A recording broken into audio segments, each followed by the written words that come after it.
someone who's looking to invest in properties. So we've got some goodies for you today. So without further ado, I am Katherine Peoples, Executive Director of HPP Cares, and we're going to go over just the 15 steps of ownership. And again, we can get a little bit more deeper into that process if you're willing to take some of the other sessions that we are offering. And so let me get that up. All right. And I think we are good to go. So again, we're HUD approved. And so that is why we're able to allow you to be issued a certificate, and the institution that you are trying to pursue a refinance, if you are an existing homeowner, will allow you to get a potential rate reduction. And or if you're a first-time buyer or a current owner who's looking to acquire other assets, you can utilize our certificate for programs where it would be a second purchase and you can access down payment assistance dollars. Just out of curiosity, as a show of hands is what we'll do today. How many people are first-time buyers in this? And hi, Miss Randall. Just by a show of hands, how many are first-time buyers? Because that's how I'll gauge the training. Okay, I don't think we have any. All right. Oh, okay, Miss Miller, I see you there. Okay, so I'll kind of toggle in between the two, okay, and try to cover as much as possible. Thank you very much, Miss Miller. So just as we all know, or we may not know, that Biden and Harris under this administration have committed to providing opportunities for homeownership specific to African Americans. So they're currently working on a down payment assistance program to the tune of about $25,000 to help over 3 million buyers, African American buyers, become owners. Okay. This particular grant is not going to be one that you can utilize to acquire additional assets. So I do want to put an emphasis on that because I do have current owners, okay? This is strictly for first-time buyers, and this is to get you from being a renter to being an owner. So I want you to kind of just make a note of that. I will make sure that the chapter is made aware as soon as our agency is, how those funds will be disseminated, and this is nationwide. Any state, you can get $25,000 as a first-time home buyer. So that gets me to our first step in the process as an action item.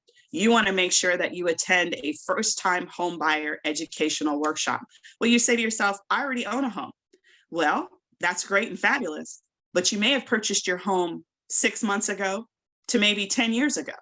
And the industry and the forms and the programs and the laws have all changed extensively from that time frame. You say, well, it was just 6 months ago.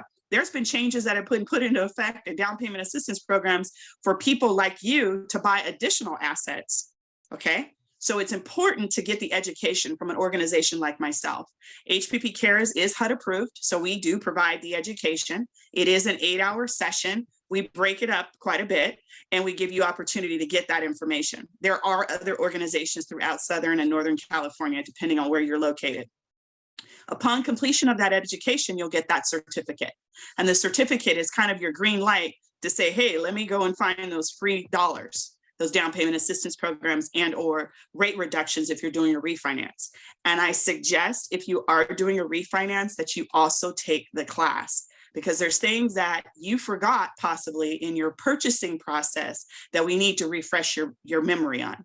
Case in point, I'm sure all of you have heard the situation with the African-American couple who did a ton of improvements in their house.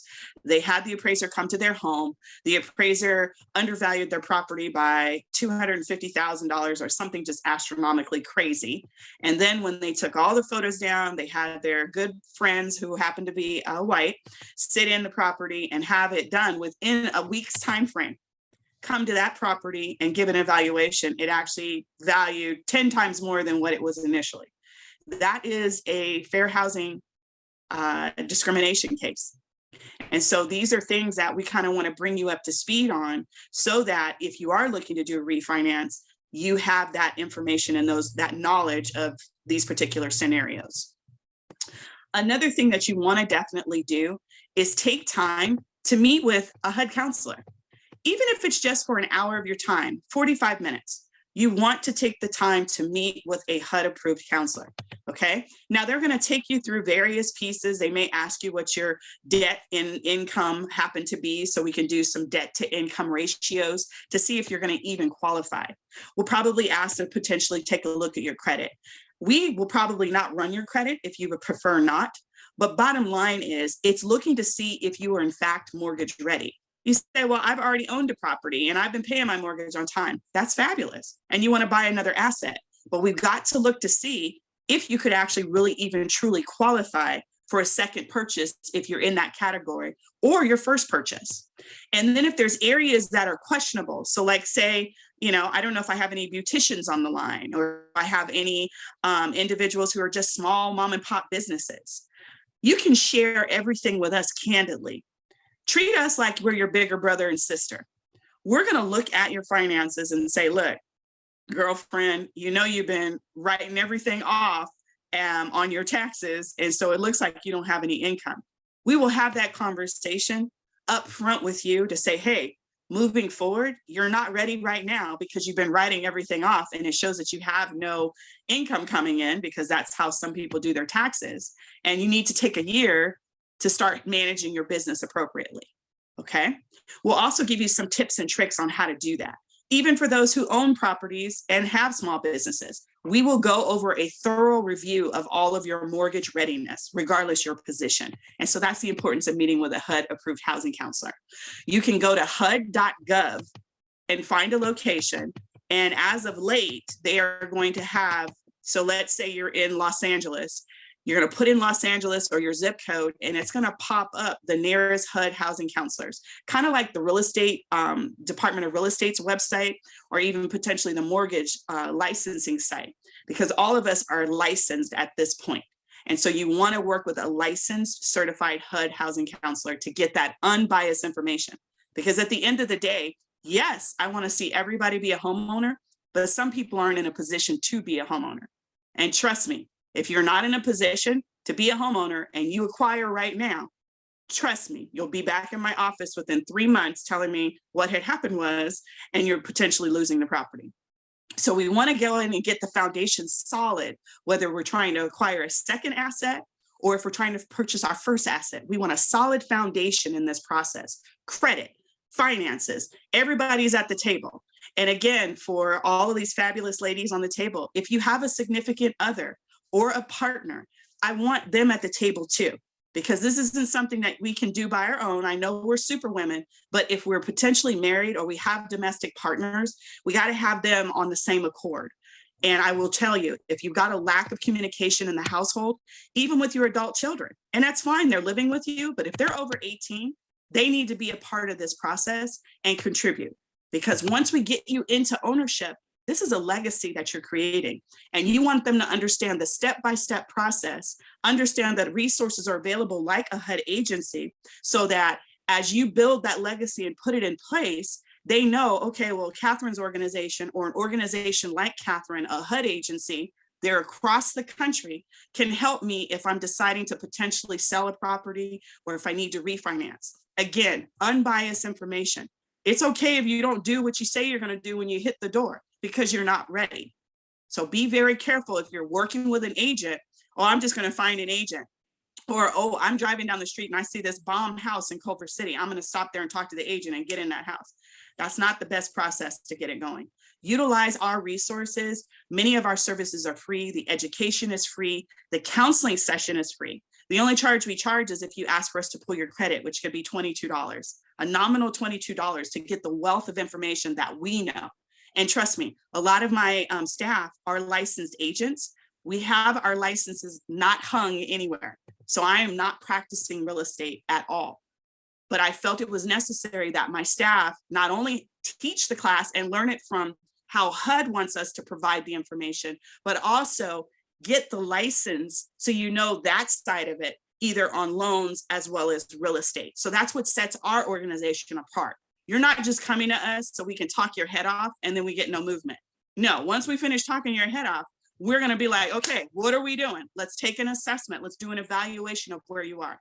3 months, 6 months, or 9 months, or potentially a year away from becoming an owner or potentially refinancing. Some of the basic things that I just want you to kind of get, oops, got a little anxious. Some of the basic things in the process that I want you to kind of have an idea for is obviously we're going to establish what the true income is for the household. Some people are getting Section 8, some people are getting alimony, some are getting child support. We're going to show you how to show that income. A lot of us have aunts and uncles that are saying, hey, yeah, it was rough for me, and I'm going to set you up with a $5,000, here, down payment or something to go to your purchase. We're going to show you how to document certain things so that the underwriter has no reason to question, okay? I will let you know, and this is a sad portion, when they hear our names or they see us, they don't take us seriously. Understand that. When they hear our names or they see us, they don't take us seriously. And this is a lot of the financial institutions. I want you to go into their credit unions or their banks or however you're going to get yourself qualified and be ready from the rooted to the tutor. So if they do slip up and they say, oh, well, you're not qualified, and they do it within a 7-minute period, you know that now we've got a fair housing discrimination matter that needs to be resolved. So that's some of the things that you also will learn in the education that we provide. We go over tracking your spending. We go over reviewing any debts and telling you how to handle those debts. So trust me, if your credit is shot and you're like, oh no, I'm not ready, it's a distant dream or memory. No, our organization can definitely take a look at the credit, tell you exactly what to do to get you there, to get the credit improved. And I work with individuals from all walks of life, from Section 8 individuals to high net wealth individuals. We cover any and everybody who's coming to get assistance with homeownership. Another thing that I want you to start to put together, and this is an action item as of today. So you know you need to register for a workshop. I'm already got you covered on that. So you can attend it for free anytime you decide, just let us know. But I want you today, and yeah, it's Resurrection Sunday weekend, but if you're serious about the process, gather all your income documentation. Start to look at your spending plan and put one together. So list out everything that you spent, maybe for the month of March. Birthday cards, coffee at Starbucks, you ran over here after church to go to brunch, you had to have those shoes, whatever the case may be. Be honest with yourself. This is the accountability period. And then take the course of 20 days, just 20 days, and write down every day how you are spending your money. Within 20 days, you're going to start to be conscious of how you may not be properly spending your money and managing it, and get it under control. Just 20 days is all it takes, okay? And I just started walking. It's been 20 days. Every morning now I wake up thriving and ready to walk.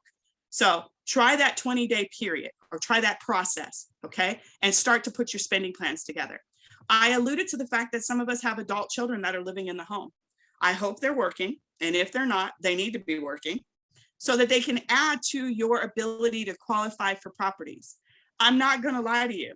Mortgages and properties are selling for astronomical numbers, okay? From 2019 to this point, 2022, properties have increased anywhere from 24 to 30%. And because we have such a housing stock shortage, people are causing the market to just climb, climb, climb, climb. I think if you get a listing, you probably get 100 offers within 15 minutes of saying it's available. So yes, you are competing against that, but I will tell you ultimately, the market will settle. I will let you know foreclosures are happening. We are actively, daily, staff stopping and trying to help people keep their homes. And that was as of January 3rd. You say, well, everybody's going to get that California Mortgage Relief Assistance money. Yeah, but those funds are drying up. And then there are a lot of lenders and credit unions that are not even participating in those programs. So at one point, we're now going to start to see potentially the tables turn, where there's going to start to be more housing stock. Okay, it's not if, it's just when, and it's coming soon. We have a lot of people who had reverse mortgages who passed away during COVID and did not have any heirs. Those properties are going to start hitting the market. Okay, so time is now to get your credit together and to get things going. You say, well, interest rates are through the roof. Yeah, they are. They're definitely through the roof. They're not what they were a year ago.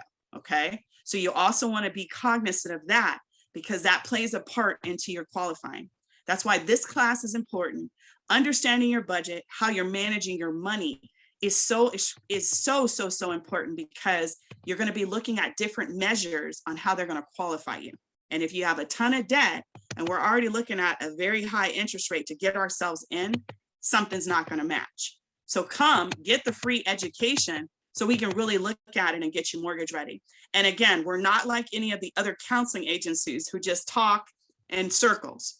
Our organization is on a mission to see African Americans alone create opportunities of ownership and really hold the Biden and Harris administration, as well as all these other people who have got optics saying how we're going to help folks of color become homeowners, really put them to task. Because I know our organization is kicking out individuals who are mortgage ready.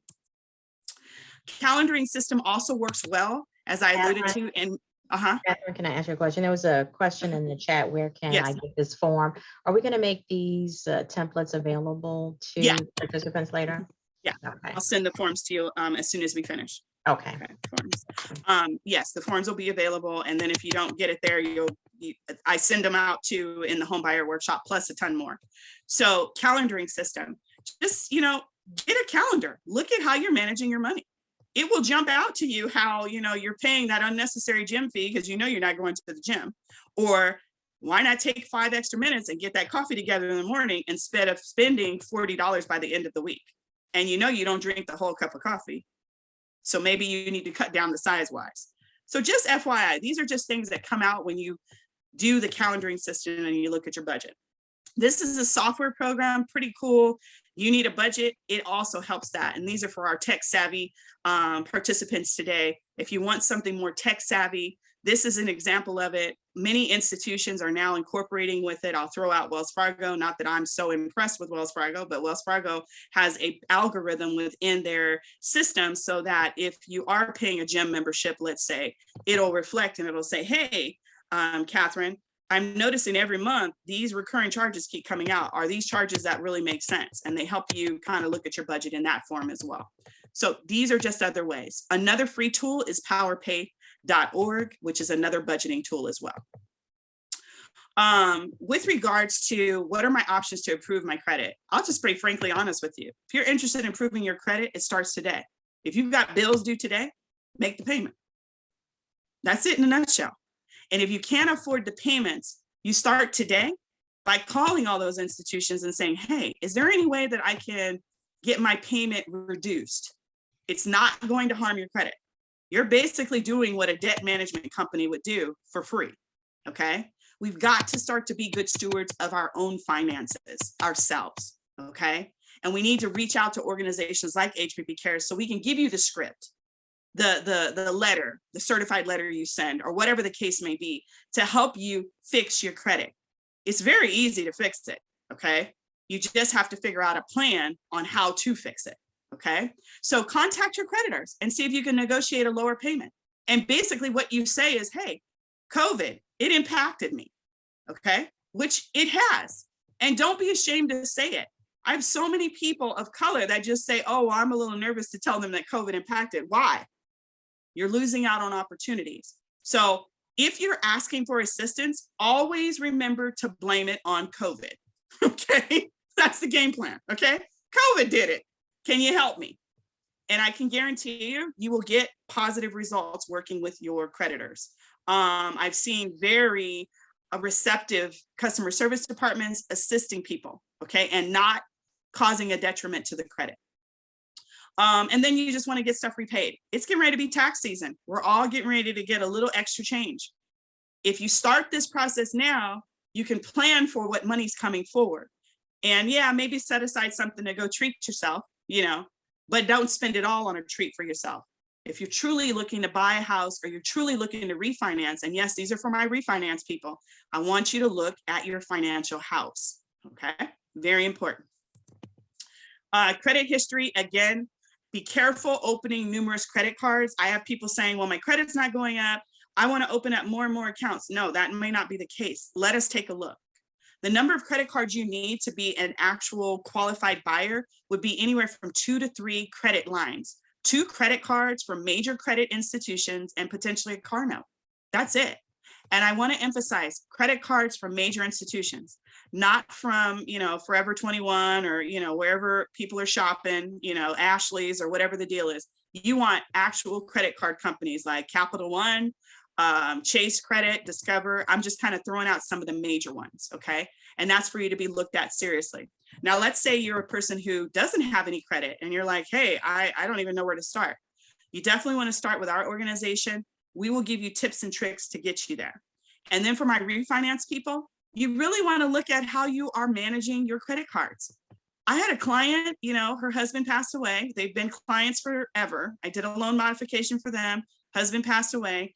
Wife decided she needed to do a refi. We ended up paying off all her credit cards. We took her through an extensive budgeting, credit, etc. And my whole issue is I don't like to take good money to pay off bad stuff. Okay, that potentially if we manage our budget and take our time, we could probably pay it off with the money coming in each month. Okay, our homes are not a ATM machine, and that is something we definitely preach. But in her circumstances, we went ahead, helped her do the refinance, took her through an extensive budgeting class, told her to freeze the credit cards once they were paid off. And yes, as you pay off your credit cards or pay them down, always either below 29%. So if you have $100 line of credit, and I'm using small numbers, don't exceed 29%, okay? If you are in the process of trying to fix your credit and you've had a high balance and you know you've got some money coming in, follow a little trick I'll show you here shortly on how to make sure that credit gets improved immediately, okay? But long story short, when we pay things off, do not close the accounts. I've done, and I've told so many to do this, you just put the card in the freezer. So you get a little freezer bag and you freeze the credit card. So you have to thaw out while it thaws out and really think about, why am I using this credit card? And is there another means for me to pay for what I need to pay for? It will cause you to stop and pause. And sometimes in life, we all just need to stop and pause a minute and really assess what the situation truly may be. Credit repair companies and debt consolidations, please stay away. If you've got money to pay them, even if it's $39.95, if you got money to pay them, you need to pay your credit cards or pay whatever the debts are.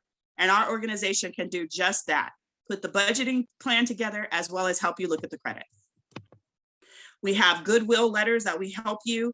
We'll craft them, we'll write them, we'll do all that needs to happen. If you don't have access to a computer or a printer, we will help you through that process. That is what our organization offers. The service is free. Take it. You say, well, how is the service free? Nothing is free. The government pays us to do the work that we do. Now, trust me, we have to fight for grants here and there because the check is always in the mail and never shows up half the time.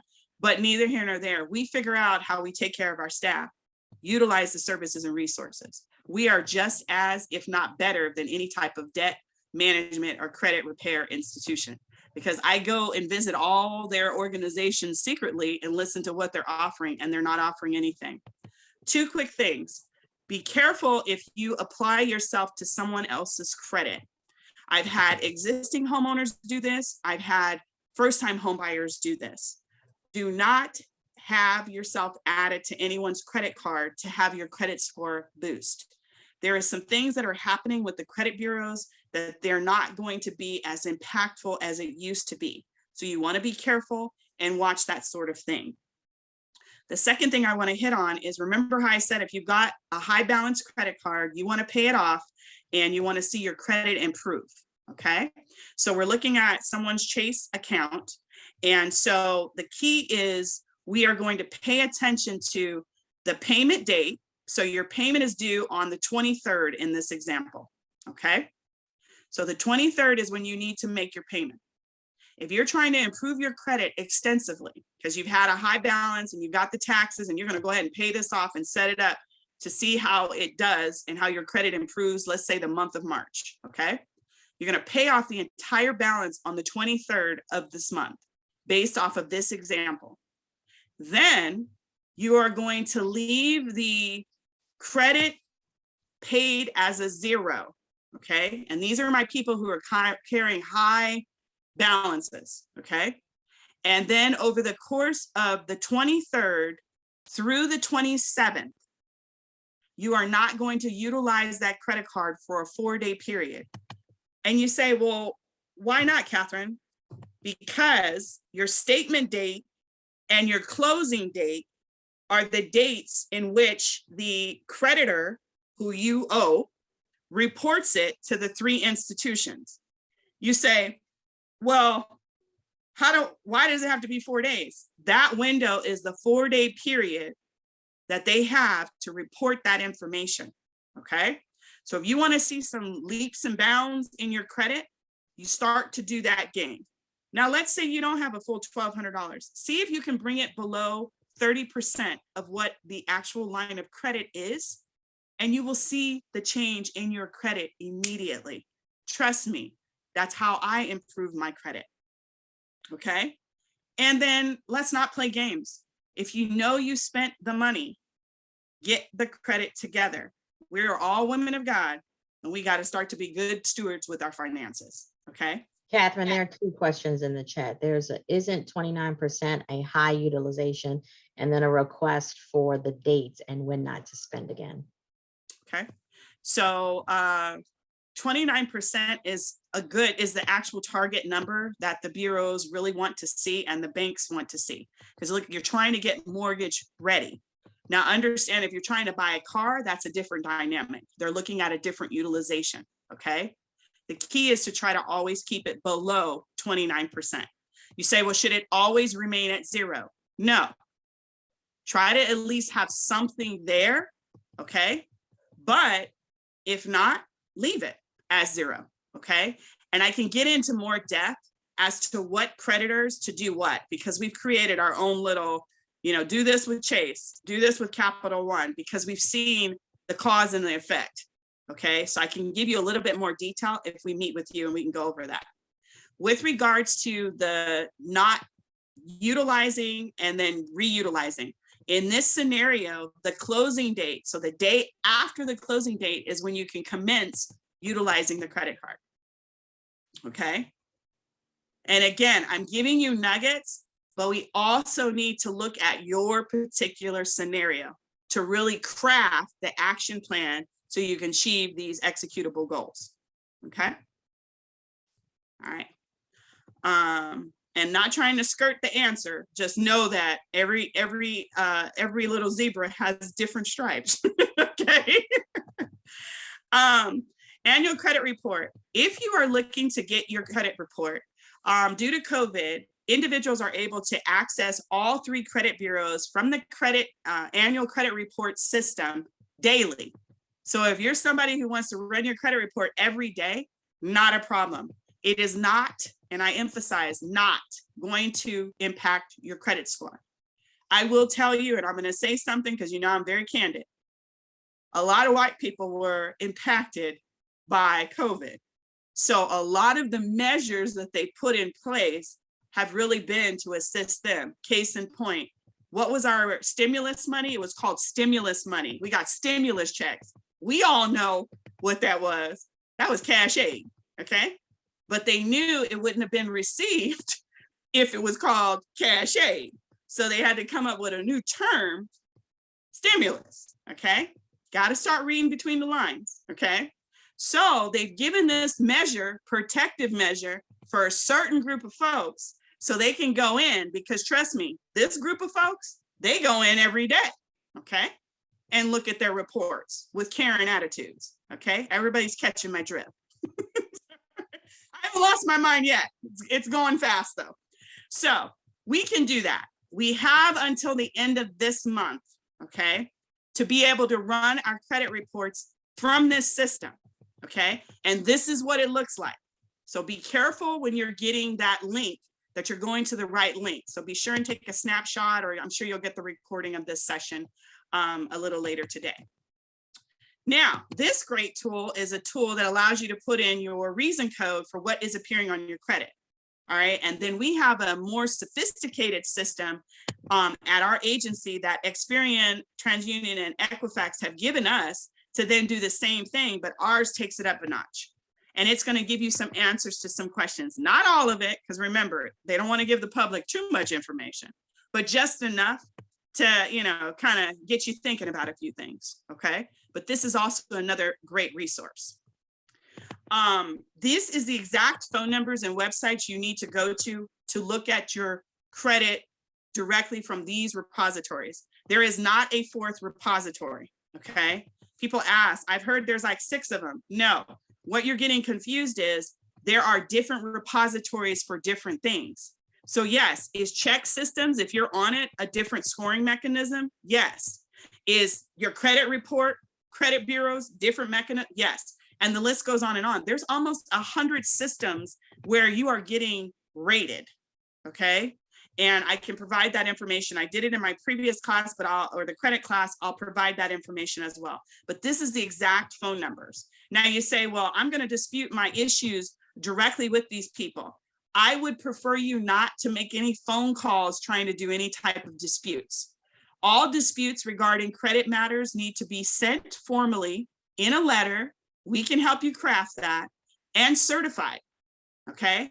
Because that's guaranteeing that their department received it and the clock starts ticking for them to start to look into whatever the matter may be on the credit. And you're going to send separate issues. So you've got 50 issues, 50 different certified letters, and who cares? You're like, girl, that's $12.95, you know, 2-day ship and FIPS and the certified signature letter. And that's your credit. And if you remain stuck in this position, you will not be able to move forward. How has it been so far? Have you had challenges trying to get an apartment? Have you had to pay more deposit? How high is your interest rate on your car? Because you're not a good steward of your thing. So let's take that $12.95, maybe whatever it is, times whatever, not go to eat this month out to eat after church and put some red beans and rice on and keep it pushing, okay? And get our financial affairs together. This is an example of their websites, okay? There's numerous things that can be done to improve the credit. I'll kind of throw out a nugget. Let's say that you paid off something, you know, a cash call loan. Let's just throw that out there because they're predatory. And you know you paid it off, but it's still reflective. There's a way that we can show you how to go in and remove, if you've changed addresses, that previous address, which then in turn will catapult that cash call item being removed. And you say, well, what do you mean? So you know how you pay something off and it still shows in credit and collections and it was supposed to fall off after 7 years and 10 years and it's still there? There's a way to get that removed properly, and it's not against the law. We just know how to help you do it, okay? You just follow instructions, very simple, okay? Another nifty tool in the home buying process. So now I've jumped from got to take the class, got to get your finances together, meaning all your debts, everything, and don't lie to yourself, cover everything. Look at how your spending is, look at all that income. And if you've got that young person sleeping on the sofa and they don't have a job, it's time for them to get a job, okay? All of that needs to be addressed. Then we look at the credit. And even if we're utilizing that young person who just now is getting a job, we got to get their credit together, okay? Especially if we're going to be using them to help with getting qualified, okay? So steps, home buyer education, figure out all the income coming in, get the debts together, understand how you're utilizing your money through your spending plan, and then let's get the credit tackled, okay? Now, you are ready at this point to start to look towards becoming mortgage ready. I want you to go to this particular website and make note of it. And I'm going to also show you something else. Hold on one quick minute. Oh, here it is. So you should be looking at my Google. Is that fair? Good? Yes, we see a Google browser. Perfect. So you see how I put in here, know before you owe, handbook, okay? Know before you owe is me in written form, okay? It's going to take you through how you look at your finances, how you look at your debts. And this is a resource that's free to you from Consumer Financial Protections Bureau's site. And let me search it real quick. 1 second. This is the website. Now, the reason I draw you here is because if you say, well, I'm in the process of working with somebody, you know, I don't have time to be redoing this with Katherine. I'm trying to get my refinance done. I don't have time for her. Okay, not a problem. Pay attention to this resource, because if you're in the process of refinancing, okay, not a modification, there's a difference. A refinance is not a loan modification. They're two different things, okay? A loan modification is taking the existing terms with that existing creditor and amortizing them over a new 30, 40, 50-year term so your payments are lower. A refinance is saying, hey, I don't want to deal with XYZ bank anymore. I'm going to go over to my credit union, tell them I'm interested in doing a refinance, and then all payments will start to go to your credit union. Okay, so you're changing the terms, the loan number, and everything when you do a refinance. Now, regardless, these forms are synonymous with both actions. Sample loan estimate, explainer. So when you do meet with your licensed professional, they are going to have you fill out a loan application. The loan application is called a 1003 or a uniform loan application, okay? And I'm going to go back to something in a minute, but I'm in this thought. So you're going to have that application filled out. They'll maybe do it over the phone. More than likely, they'll tell you to go online to their website and click it. You'll answer a series of probably 20 questions. They'll have you upload your income documentation, your bank statements, your tax returns, and a myriad of other things. Within 3 business days, the number is 3, you should receive a form that looks like this. So many people are like, yeah, I want to get a refinance. I'm talking to the loan officer. She's pretty jazzy, or he's pretty, looks together. I don't care how they look. They have got to provide you what the cost to do your refinance or for you to purchase the loan. And the document needs to look like this. Okay? And these are for people who are mortgage ready and who they say pre-qualify or are pre-approved. Okay? So it's not a thing to say, oh, Katherine, girl, you can get a house, or girl, you can refinance your house because you got a ton of equity. It's not that thing. You need to go through the appropriate steps so that you don't get taken advantage of.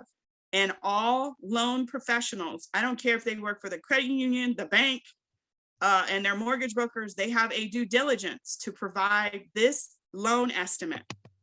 If you look at it, it shows your name. If that's incorrect, stop the process and have them reissue it. It has to show the loan amount. If it shows the interest rate. And as you see, I'm clicking on things, the box to the right of me is opening. It's giving you an explanation on different things. And you say to yourself, what? The first box says, check the spelling of your name? Oh, yes. Because if you go through an entire refinance and you know your name is Katherine Peoples McGill, and they've got Kathy Peoples McGill, and they close that transaction, and for whatever reason you decide to sell the house, you shouldn't want to refinance, but say you got to refinance, you will go through a rough time trying to do the refinance because it's been recorded as the owner of this loan and this property as Kathy Peoples McGill. So you want to make sure to that level, everything is accurate. If the interest rate is high here, that's the interest rate they're giving you. Don't let someone tell you, oh, girl, we'll deal with the interest rate a little later. I'll see what I can do. No, this form, you have to execute. And if you sign this form with your government name, you have said, I understand the terms of this and I'm going with it. Okay. This is a 3-part form. And so all the fees would be on the closing cost details. And again, if you click on certain fields, it breaks it down for you. Okay. For my first-time home buyers and my refinancers, you see down here where it says calculating cash to close. Calculating cash to close. If this number in this box is not a comfortable number for you, you don't need to sign anything. You also need to make sure on this form that if you're expecting down payment assistance funds, they're reflective. Again, if you sign this, you're accepting what you see. And you're saying, well, the person may not want to work with me because I'm being a Karen. Be a Karen, okay? Because the last thing you want is to be in this property and you're like, why do I have a prepayment penalty, or why did my interest rate go from 3%, which was a teaser rate, to now 12%? It's all spelled out in these documents. The other thing I'm going to let you know, in the home buying process, we do not sign, execute, look at, pretend to look at any documents on our cell phone. Okay? Like literally, if you do that, I might jump out of it and Will Smith you. Okay? And it's just because everybody gets in a rush, but who's really in the rush? The loan officer's in a rush. The realtors are in a rush because of what? They want their commission so they can make their mortgage payment, right? So we don't want anybody rushing us. We want to make sure we print everything and we look at it. Daily, I get these from first-time home buyers and people refinancing saying, Katherine, do these numbers make sense? And if they don't, I respond back, hey, this is the situation. I'm even known to sometimes do it on a Sunday, okay? Send an email if you have questions. Do not sign anything that you have not printed out and taken a full few hours or a full day to review. And don't be like, oh, Katherine's busy. I'm never busy if I see this form come across, okay? Unless I'm on TV and I can't see my phone, okay? Or something, okay? Just FYI. All right, so we beat that down. Last page, I want you to not panic, because my first-time home buyers are like, oh my gosh, does that say interest rate of 69.45? Understand that's over the life of the loan. Most mortgages are 30-year mortgages. And so the interest rate that you ultimately land on in that scenario is over the life of the loan 4.2, but you've paid 69% worth of interest when it's all calculated out. So just don't panic, all things. Another thing I want to just definitely go back to is if you are expecting an FHA mortgage and it to be 30 years, it is right here, the top right-hand corner of the page, and it should say 30 years.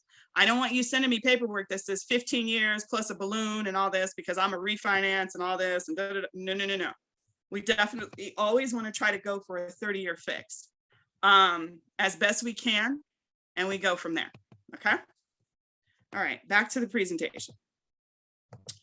Any questions? Okay. Let me see here. All right. Oh, let's see here. Okay, sure. Okay, so back to know before you owe. So you'll pull down that information there. And okay, now there are tons of consumer protections out there. I don't know if any of you took my check systems class last week. Protections. And this is how, when we have potentially been discriminated regarding our housing appraisals for my current owners or been denied over a 7-minute conversation, this is how we go after the offenders, okay? Because we have to. We have to stop as African Americans accepting that, oh no, we can't do the loan, or oh no, you can't cash your check today, or oh no, this, that, and the other. We have got to start to challenge things. This is how they keep us held back. Okay. Oh, and I'm going to send you this really great video. Send it to you. There was a TikTok that was created, and it's a track meet.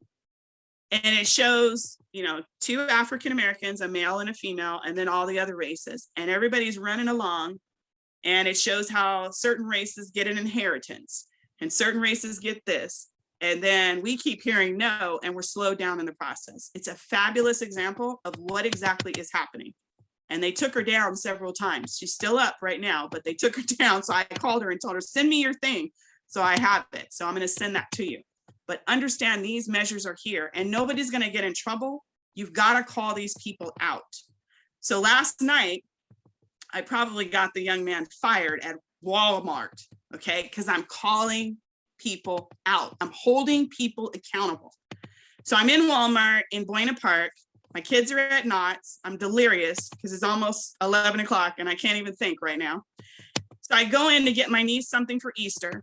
And then I get my other niece something for Easter as well. But I don't know that it doesn't have a barcode on it. So they ring me up. I let everybody else go. The lady goes to the back, gets it, etc. In the midst of this, I'm working with, from afar, the store manager. He has security with him because he's clearing out the cash registers, okay? Now, afar from that, there is a Latina woman, and I just kind of looked at her because she had a lot of artwork on her neck and then she had a lot of makeup on her face. Okay. So, you know, you're just kind of knowing your surroundings. It's 2022. Got to know where I am at 10:45 at night, regardless if I'm in Boynton Park. Mind you, the entire store has everything behind cases, underwear, bras. So I'm like, what kind of Walmart is this? Like, what's going on here? Okay. So they figure it out. I ring that part up. So I go, like, you know how you go in most stores where there's a lot of theft. They want to see your receipts, not a problem. So I put the one receipt in my purse, the other receipt fell in the bag. So I give it to the kid, the one receipt, and I go, oh, where's the other receipt? Before I can even say, where's the other receipt? And my mind can catch up with my mouth. He says, you stole it. And I said, I beg your pardon? And he said, you stole it.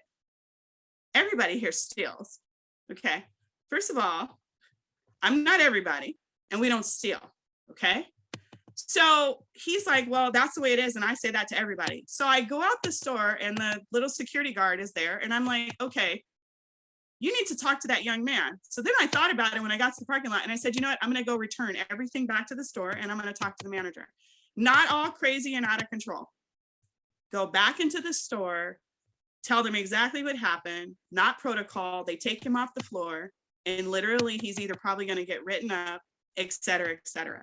I say it is not acceptable in a joking fashion. It's not acceptable anything when it comes to me as a Black queen, okay, and any of us. All right, we gotta call people out, even if it's the minute thing. We gotta call them out. Now check this out. As I am talking to the store manager, I swear to you, 15 police cars almost drive into the store to arrest the Latina woman who basically I noticed, and the reason I noticed as I recall it, she was going with me on other aisles. So I was her decoy because basically they were watching me in the store and she was the one doing all the stealing. Unbelievable. Okay. So we've got to call people out. That's that story. Okay. And we've got to call institutions out. So just FYI. Identity theft. Identity theft. This is the reporting system that if you have become a victim of identity theft, this is the system and report that you will utilize. It is a free tool. It tells you step by step what needs to happen if you have credit issues. I'm going to jump on ADUs at the end, but I'll tell you that later. I touched on affordability and I touched on already loan applications. Okay. And I just want to keep going for the sake of time. When you prepare your stuff, so we're going to go back real quick so I can make sure everybody is with us. You're going to take the home buyer workshop. You're going to gather all the income, whether you're a current owner or you're a new owner, all the income coming into the house. You're going to look at your spending plans. You're going to manage your credit and get the debts down below 30% LTV, okay, loan to value, okay? I'm sorry, debt level, okay? Then you're going to kind of have in mind, what are you really looking for? A home, a condo, a townhouse, what? Okay, there's PUDs, there's all kind of different things to acquire. Kind of have a gauge for that, as well as what cities and counties you are looking to acquire the asset. So if you're like, you know what, I really want to live in Carson. I know Carson's got $1 million properties, et cetera, et cetera. Regardless, get your list of the top 3 or 4 places that you want to live and understand if they are a county or a city. You want to reach out to your city halls, okay, or your county programs and find out if they're offering any down payment assistance program. The city of Long Beach has had a down payment assistance program. They've had it stalled and it's getting ready to be re-released, okay? So if they don't have the funds available, you want to contact them and ask to be put on the waiting list, the newsletter, or whatever the case may be. And you also want to get the application, okay? And this is for my refinancers that currently own, and this is for my first-time buyers because there's a lot of programs coming about. You want to go through that application, see if the type of property you're looking to acquire fits the requirements, because a lot of the down payment assistance programs do have several nuances. You got to live in the city. You got to live here. You got to be this. You got to do that. Get all those details up front. So when the funding comes available, your application is ready to go. That's free of charge and you can do it anytime. If you get any kickback or pushback, let us know, and our organization will reach out and get you for whatever the county and city is. But it's very important to have an ideal of what you want to buy, and know that as a first-time home buyer, you can acquire, hold on for it, up to 4 units. So I've had people buy the 4-unit building, live in unit 1, and everybody else pays all the bills for that particular opportunity. And you say, well, how do I qualify for that? The mortgage professional will tell you how they'll do the rent rolls and how they'll look at how the rent coming in is and how that will attribute to your income after you get that property. So there's different ways that they qualify you for that. And I would definitely look into that, because there's a lot of individuals who are retired who are really banking on their rental incomes being profitable and kind of helping their household income. And a lot of them are just selling them because they just didn't know how to do certain things. So just FYI. This is an example of some laws I want you to look into, okay? So SB 10, okay, allows someone to add 10 units to their property as long as it's coded, okay? And you say, well, it has to be coded for a 10-unit lot. Not the case, okay? We have a housing crisis. So you say, well, I'm gonna buy in Compton because that's where I can afford or whatever. Buy in Compton, get the biggest lot you possibly can. You can build units. If you don't build units, then you can do a lot split where you do an ADU, you've got the main house, you do the units, and then you do an ADU. There's different ways to pull this off, where you can now start to take that property and get it to start to perform for you and assist you. I've had so many people who've done the ADU thing or bought or created the duplex in the back and have lived in the units and have written out all the larger spaces because they're able to maximize on the income coming in. Now, you say, well, what about COVID? You know, COVID-72 is on its way. That's the case, and they'll try to give some assistance programs. And I think the assistance programs moved quite swiftly this round, okay? So I wouldn't let that hinder me. I also will tell you Section 8 may be the way you want to go. And then maybe you look at a certain type of age demographics when you look at Section 8. Or you say, I'm going to deal with traveling nurses. Because of the medical crises in the country, we've got nurses traveling everywhere, and the hospitals pay those rents. And sometimes the nurses don't even come to the property. So just FYI, okay? Lots of ways to make this thing happen.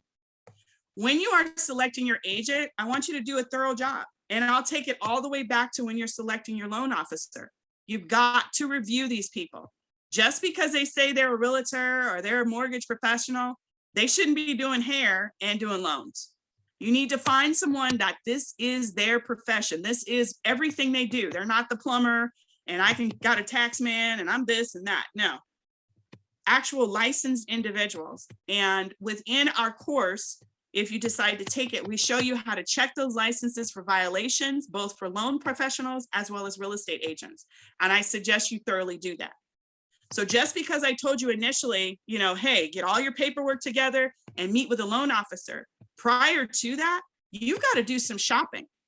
You know what your credit score is. You know what your annual income is. You need to start calling places. Do not give your information, because every time they run your credit's going to go down.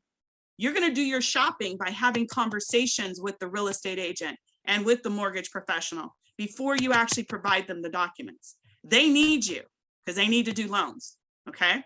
The refinance frenzy for my current owners has kind of gone down because interest rates have gone up. So they need business, okay? You're in the driving seat, okay? The only problem is we do have a shortage of assets. So you can get qualified, but now we got to wait to figure out how it works. And that is why you want to work with those professionals, because they know agents. And so when one agent gets a listing, they'll call their buddies before they actually put it out there. And they'll say, hey, Kathy, Catherine, I got a listing. This is the address. You got anybody that qualifies? And that's how a lot of the properties are also moving at this time, okay? So keep that in mind. When we are shopping for the property and it's not where it's such a shortage, you want to check the schools, You want to grade the schools if you have school-age children. You want to go to the police department to get information on what's the crime level on that particular street. You want to see where your pharmacy is. You want to see how long it takes to drive, etc.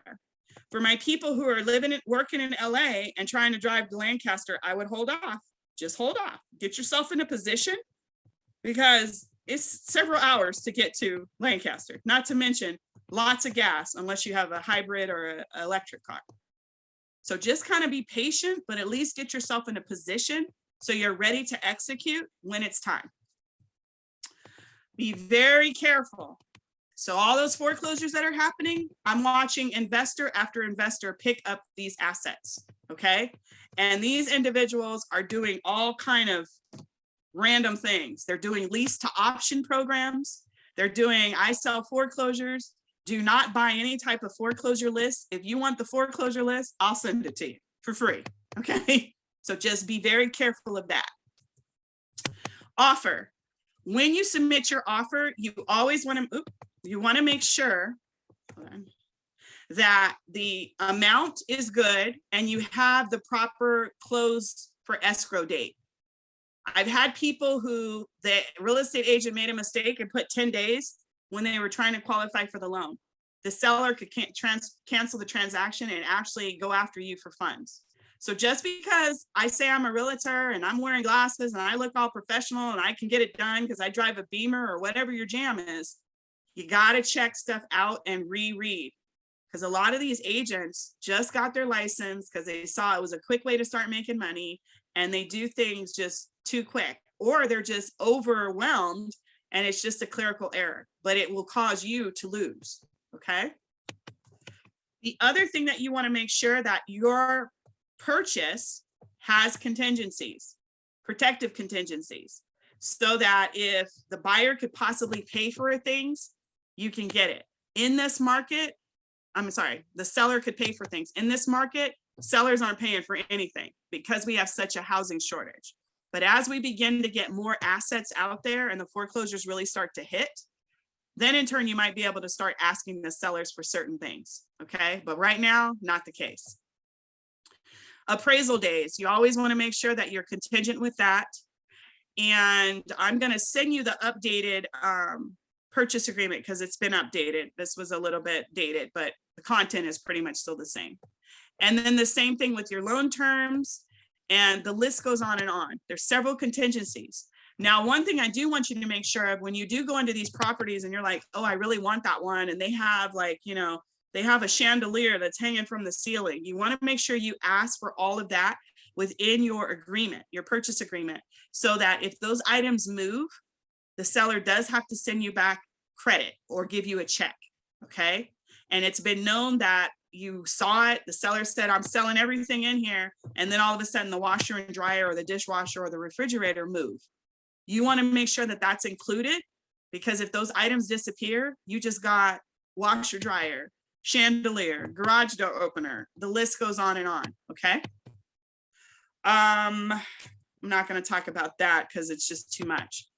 I will tell you though this, when you do get yourself qualified to buy and you're out here with these agents and you say, I want to submit on this particular property, and the seller accepts your offer, okay? Make sure you get a home inspection. Do not buy a property where there is no home inspection. And also make sure you get title insurance, okay? Quick story. Our organization gets donated properties all the time. $1, woohoo, we got a property. It's not sometimes in the best areas, but we'll take it. Got a property in Bakersfield, $1. Had just, you know, things just happen, and they happen for all good. We just met a title agent. She just came in like the day before, got the property for the $1. They're like, let's close the transaction. I said, I'm not going to sign the closing documents until we do an inspection. And I'm not going to also sign it until I get title insurance. If I would have executed the closing documents, there was $1 million lien on that property. I would have acquired for $1, $1 million lien that stayed on the property.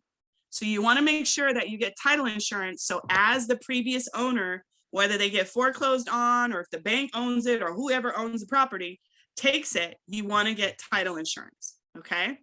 Now, many of you were at an event, the T, and you heard me talk about foreclosures that we are getting access to. We are, by the truckload, okay?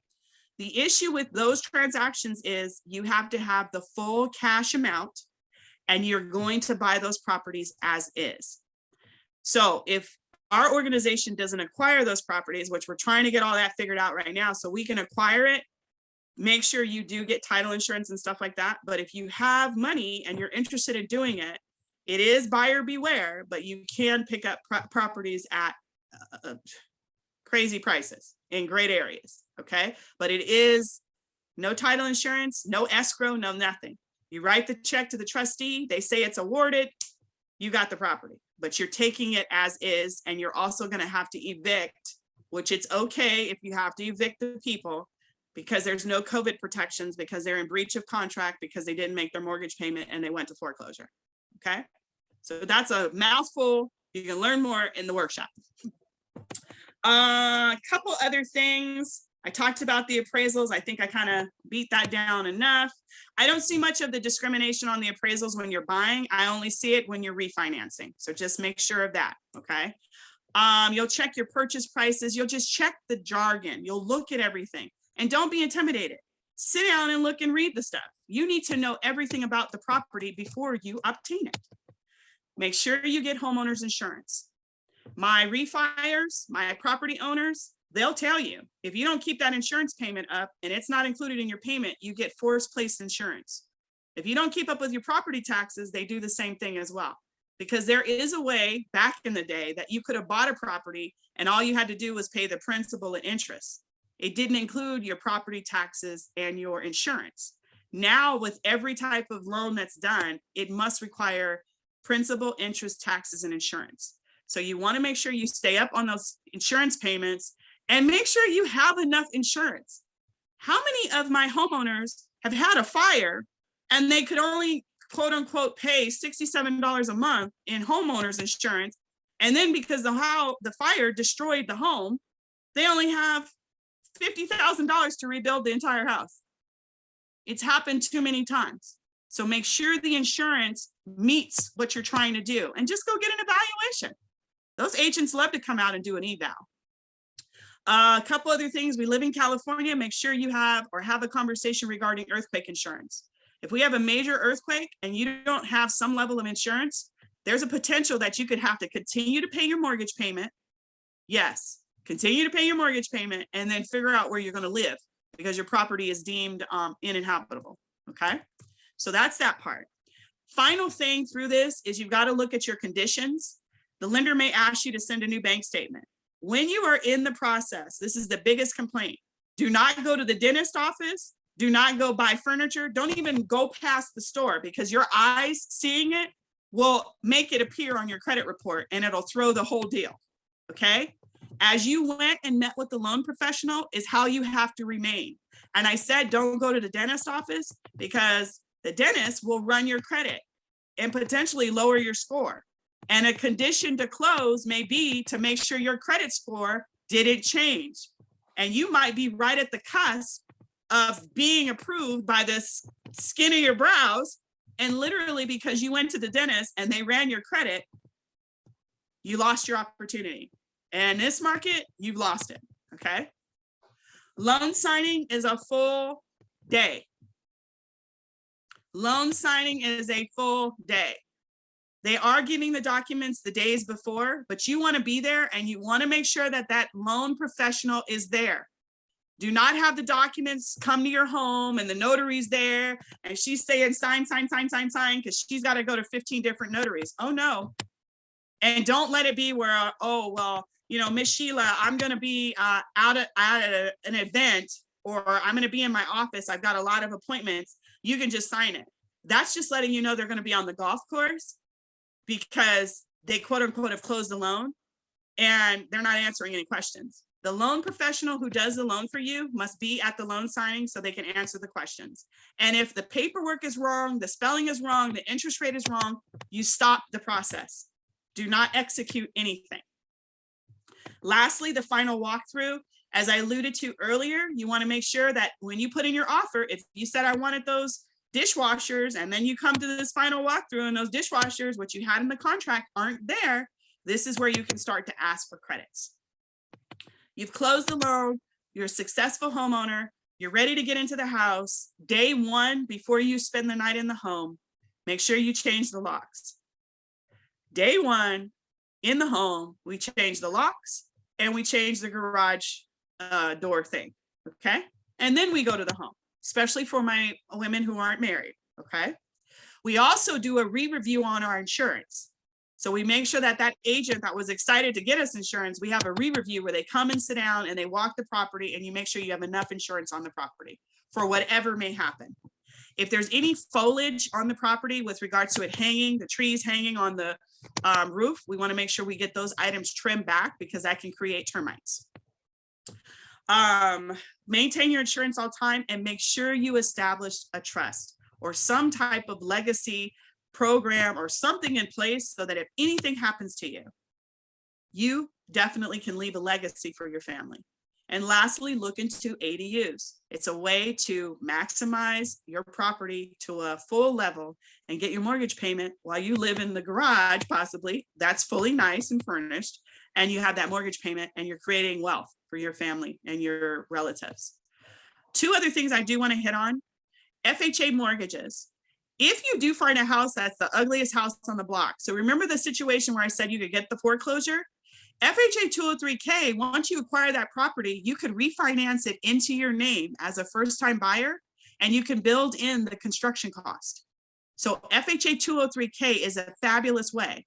You say, well, how are all those people on HGTV getting these properties? Tarek and Christina, which I know you guys know who they are. And if you don't, there's another couple that's on there and their name escapes me. That is how these investors are picking up the property. They're utilizing the FHA 203K loan, getting the property and putting all the construction costs into the loan. So definitely take a look into that program. And when you are vetting your loan professionals, that's a question you should ask. Do you do down payment assistance, and do you do FHA 203K? And yes, you can multi-layer down payment assistance programs from county, city, the bank, this, that, and the other, as long as the person who's doing your loan is approved to work with those programs. I hope you guys had a fabulous Easter weekend. I hope you definitely attend our future homebuyer workshops. My contact information, phone number, and email is at the top of the chat, so scroll up real quick. And we look forward to seeing you and helping you on your journey. And I will be quiet if there's any more questions. So first thing I just want to say, Catherine, can you put it in the chat again? Again? When you Definitely. logged out, I think it's Oh, it dropped. away. Okay. Yeah. All right. Yeah. So we'll get that back in the chat for everybody so they can contact you directly. And before I go through some final comments, any questions specifically for Catherine on anything that she might have covered that you want to get a quick answer to right now? Just throw it in the chat. I know that she's including her contact information, so I'm sure she'll be available for questions at a later date. Definitely. Okay, so first thing I'm gonna throw in the chat some information. So first thing I'm gonna put in here is, this is the YouTube link. This is a link to our YouTube channel. And this is a playlist of all of the economic empowerment workshops that we've had so far.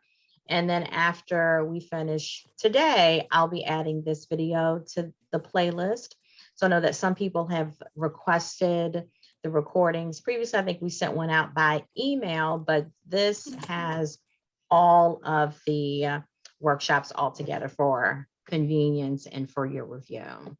Second thing I'm going to put in the chat is, this is a link tree with National Coalition of 100 Black Women Los Angeles events and activities. I think someone asked about when the next workshop and information. Everything that we have coming up for the public will be included on this link tree. So go ahead, click that, bookmark it, and you can stay up to date with everything that the chapter is doing. And I'm going to share. We have something coming up actually during the week. So this coming Tuesday, we have a conversation, and this is a joint collaboration between our Public Policy Committee and the Black Women for Wellness LA. We're going to be having a conversation about Johnson & Johnson's health and racial justice violations and the Safer Beauty Bill package. So that might be of interest for some of you ladies here to know, the conversation around, remember the baby powder. I don't know how many years ago, how many decades ago that was an issue, but lean in if you're interested in that conversation. And one more shameless plug for the survey. I know we've had some more people join the meeting since I first requested. Is there anybody in the meeting right now? Let me know in the chat who has not completed our survey. Let me know in the chat and I will put the link in the chat again. Going once, going twice, not okay. I'm going to copy the link for the chat one more time. Copy the link in the chat. Put this in here. So this is a survey that we're asking everybody to complete so that we can get demographics for our grantor. Okay, so I'm just going to ask quickly. I know we have our chapter president and I think our vice president is not here. So President Downs, would you like to say anything?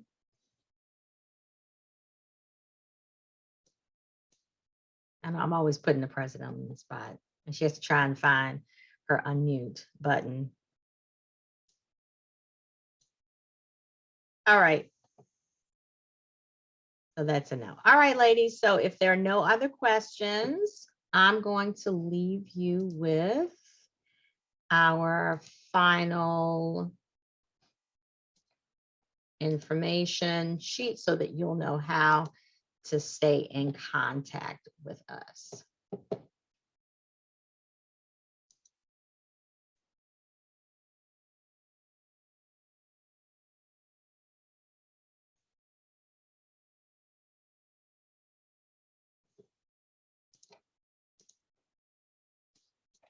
So our website, our Facebook, our Instagram, and our Twitter, and we are always available by email.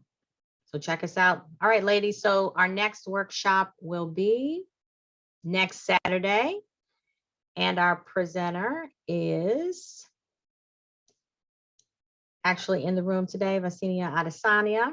So we will see you all Saturday, ladies. Thank you so much for attending. Bye. Thank you. Thank you so much. Thank you. Thank you. Thank you. Thank you.